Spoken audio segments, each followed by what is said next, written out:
Your body is a broadcasting station, a living transmission tower emitting frequencies that ancient engineers mapped in stone before modern science had the instruments to measure them. Right now, you feel the static, the scattered focus, the low-grade drain, the way you react before you even decide to. That isn't weakness, that's interference, in a signal that was never supposed to run this disrupted. Every civilization that mattered left behind the same map, and someone made sure you never learned to read it. There is a pattern running underneath every sacred system humanity has ever built, underneath the Egyptian mystery schools, underneath the Vedic fire ceremonies, underneath the Hermetic lodges of Renaissance Europe, underneath the coded geometry of every cathedral that was ever raised toward the sky. Once you see this pattern, you cannot unsee it. It doesn't fade. It doesn't become a curiosity you file away. It reorganizes everything you thought you understood about the body, about consciousness, about why you feel the way you feel on an ordinary Tuesday when nothing is technically wrong. The pattern is this. Every tradition that survived long enough to leave a record knew that the human body operates on a layer of organization that precedes biology. Not metaphorically, mechanically. They built entire civilizations around managing that layer, initiating people into its understanding, and transmitting the operating instructions across generations with extraordinary precision. And then, something happened. The knowledge didn't disappear. It fragmented. It was absorbed into institutions that had every incentive to keep it technical, keep it priestly, keep it inaccessible. So you inherited the shell. The ritual without the mechanism. The symbol without the decode.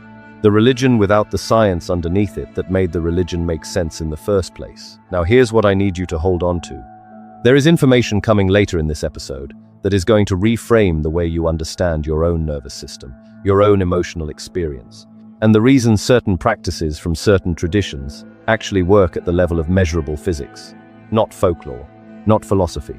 Measurable, documented, published research that simply does not get taught. Stay with me through this entire thing, because the payoff doesn't arrive in the first few minutes. It arrives when the layers stack. You are not broken. You were never broken. You were handed a body with no manual, in a culture that had already lost the manual or quietly set it aside. That changes today, because the researchers found it again, and the initiates never actually let it go. There is a layer around you right now that your eyes cannot see and your hands cannot touch, but that your instruments can measure, and that your body has been responding to every single moment of your life without your conscious awareness. This is the biofield, and it is not a spiritual metaphor dressed in scientific language.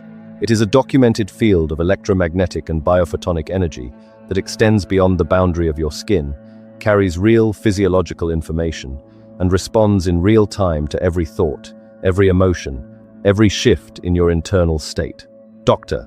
Beverly Rubik, a biophysicist who has spent decades at the intersection of frontier science and living systems research, defines the biofield as a complex, dynamic, self-organizing, and regulating field of energy and information that surrounds and permeates the living body. That is not a poet's description. That is a scientist's working definition based on accumulated measurement. The field encodes physiological information. It is not a byproduct of the body's activity. It is part of the body's operating architecture. Let that land for a moment. The field isn't decorating you. It's running you. Now here's the question that the mainstream conversation always sidesteps. If this field is measurable, if instruments can detect the electromagnetic signature extending beyond your skin, if heart rate variability research at the HeartMath Institute has documented that your cardiac field alone extends several feet in every direction and is detectable by other people's nervous systems, why does this feel like forbidden information? Why did you not learn this in school the way you learned about the circulatory system or the nervous system? Because the circulatory system doesn't ask inconvenient questions about agency. The biofield does. Every emotion you experience physically modulates your broadcast signal. This is not metaphor. This is electrophysiology. When you move through states of coherence, when your internal systems are synchronized and regulated, your field becomes measurably more organized. When you move through states of chronic stress, fragmentation, or suppressed emotional experience, the field becomes measurably less coherent. You are not just feeling bad. You are broadcasting a disrupted signal, and that disrupted signal feeds back into the very physiology generating it. The loop runs in both directions. The ancient world knew this, not as a vague intuition, as precision engineering. The Vedic tradition mapped the auric field in layers they called koshas, subtle sheaths of energy interpenetrating the physical body, each carrying different qualities of information, each requiring specific practices to maintain coherence. The Taoist tradition mapped the Wei Qi, a defensive field of energy at the body's periphery, and built an entire system of cultivation around its management. The Egyptian initiatory tradition, as documented by scholars including Manly P. Hall in The Secret Teachings of All Ages, encoded the understanding of the subtle body into every layer of their cosmological symbolism. The Ankh was not decorative. The Jed pillar was not ornamental. These were diagrams of an energy architecture that the initiated understood as the actual operating system of the human form. What the ancient cartographers were drawing, what they were encoding in stone and symbol and ceremony, were maps of the precision maps, built through centuries of direct phenomenological investigation and transmitted through initiatory lineages specifically designed to preserve the mechanism, not just the mythology. Here is the decode. The aura is not a spiritual concept that science has failed to validate. The aura is an early observation technology that science is only now building instruments precise enough to confirm. The mystery schools were not primitive predecessors to modern understanding. They were custodians of a body of knowledge that modern institutions, for reasons both institutional and economic, have been extraordinarily slow to integrate. The sacred is not separate from the scientific. The sacred is the scientific layer that was mapped before the instruments existed to formalize it. And this matters to you personally.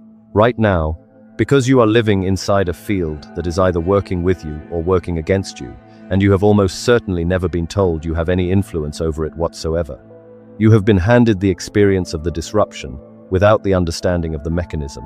You feel the drain, the scatter, the reactivity, and you interpret it as a character flaw or a chemical imbalance, or simply the cost of being alive in a difficult world. But what if it's signal interference? What if the dissonance you feel is the field responding to conditions it was never designed to sustain? Actually, no. Let me say that again, because this is the piece that matters. What you interpret as a personal failing might be a system running without its calibration instructions. Not broken, uncalibrated. There is a significant difference, and that difference is where agency lives. But here's what they don't tell you. And this is the layer that changes the entire architecture of the conversation. The biofield doesn't just reflect your internal state, it writes your reality. The field is not a passive broadcast. It is an active organizing principle. And what it organizes next is the very mechanism through which your inner world becomes your outer experience. There is a layer of your energy body that functions exactly like a control panel, not metaphorically, not poetically, structurally. Ancient traditions mapped it thousands of years before the first laboratory existed, and what they drew, those spinning vortices of light, aligned along the central column of the body, maps with extraordinary precision onto the exact locations of your major nerve plexuses and endocrine glands. The root center sits at the sacral plexus. The solar plexus center sits at the celiac ganglion. The heart center sits at the cardiac plexus. The throat center sits at the pharyngeal plexus. Point for point, gland for gland. This is not coincidence. This is documentation. So what exactly are these centers doing? Here is the question. And here is the answer. Each one of these nodes is a site where electromagnetic and torsion field activity concentrates. Dr. Paul Drouin, integrative medicine physician and researcher, has written extensively on the presence of torsion fields, rotating fields of energy, at each of these vortex locations. Torsion fields are not fringe physics. They emerge from the mathematics of general relativity. They describe how space itself can twist, and that twisting carries information. What the ancients were calling a chakra, modern field theory is beginning to describe as a localized torsion field generator embedded in living tissue. The body isn't just producing these fields, it is organized around them, and the nervous system knows it. There is a network in your body called the SCAN network, the sensory cognitive autonomic network. It bridges your voluntary movement, your conscious thought, and your involuntary organ control into a single integrated system. These three things, movement, thought, and organ function, were never separate. The nervous system always treated them as one continuous loop. When you feel dread in your stomach before a difficult conversation, that is the SCAN network running a unified signal through the solar plexus region. When your chest tightens with grief, that is the cardiac center translating emotional information into biological instruction. The body is not reacting randomly. It is reading the field and responding with precision. Here is something that will shift the way you understand your own hands. Your palms emit biomagnetic pulses, measurable ones, and those pulses match brainwave frequencies: alpha, beta, theta, delta. The same frequencies your brain produces during different states of consciousness are being broadcast from your hands into the space around you. Healers across every major civilization, from the laying on of hands in early Christian tradition, to the practice of Reiki in Japan, to the mudras encoded in Hindu and Buddhist iconography, were all working with this same mechanism. The hand positions weren't ritual decoration. They were signal configurations. They were tuning the broadcast. Decode this for a moment. The civilizational example is everywhere once you know what to look for. Every major ancient tradition depicted their divine figures with hands in specific positions, open palms facing outward, fingers extended in precise arrangements. The mudra system in the Vedic tradition catalogues hundreds of these configurations, each associated with specific physiological and energetic effects. Modern bioelectromagnetics research has begun measuring what those traditions were practicing empirically. The hands are antennae, the positions are tuning mechanisms, the broadcast is real. Actually, let me say that more directly. Your body is not a passive receiver of reality. It is an active transmitter, and these control nodes, these ancient mapped centers, are the switching stations that determine what frequency that transmission carries. Every point on that column is a site of concentrated field activity, nervous system integration, and endocrine communication. They are running your biology in real time, and yet, there is something deeper here that most of the research stops short of naming. What actually governs the state of those nodes? What sets the frequency at each one of those control points? And this is the piece that opens the next layer entirely, because the control nodes respond to your intention, not your wishful thinking. Your directed, coherent, embodied intention. And what that means for how your inner world becomes your outer reality is the mechanism we are about to walk straight into. This layer has a name. It is called interoception, and it is the mechanism through which your field stops being a broadcast and becomes a blueprint. Interoception is your brain's continuous perception of your body's internal state. Every heartbeat, every fluctuation in blood chemistry, every shift in organ tension, your brain is tracking all of it, all the time. But here is what Dr. Lisa Feldman Barrett, neuroscientist and author of How Emotions Are Made, established through decades of research. Your brain does not simply receive this data, it predicts it. The brain is a prediction machine. It is constantly generating a model of what your body's internal state is about to be, and then it compares incoming sensory data to that prediction. Your subjective experience of reality, what you feel right now, what you perceive as the texture of this moment, is not a readout of the world. It is the output of a predictive model your brain is running about your own body. Read that again, slowly. Your experience of reality is generated by your brain's model of your internal state, which means your internal state, your biofield, is not downstream of your life, it is upstream of it. So what does that mean for the shape of your days? Here is the question worth sitting with. Why do certain patterns keep repeating in your life no matter what you change on the outside? New job, same friction. New relationship, same dynamic. Different city, same feeling. The conventional answer is psychology, unresolved patterns, unconscious belief. That is true, and it is incomplete. Because beneath the psychology is a field. A distorted biofield produces a distorted predictive model. That model generates distorted perceptions. Those distorted perceptions produce distorted choices, distorted interactions, distorted outcomes. What you have been calling bad luck, or bad timing, or a broken world, is a coherence problem. It is a signal problem. It is not a circumstance problem. The Vedic traditions understood this with a precision that took Western neuroscience centuries to approach. The concept of samskaras, deep impressions carried in the subtle body, describes exactly this mechanism. A samskara is not just a memory.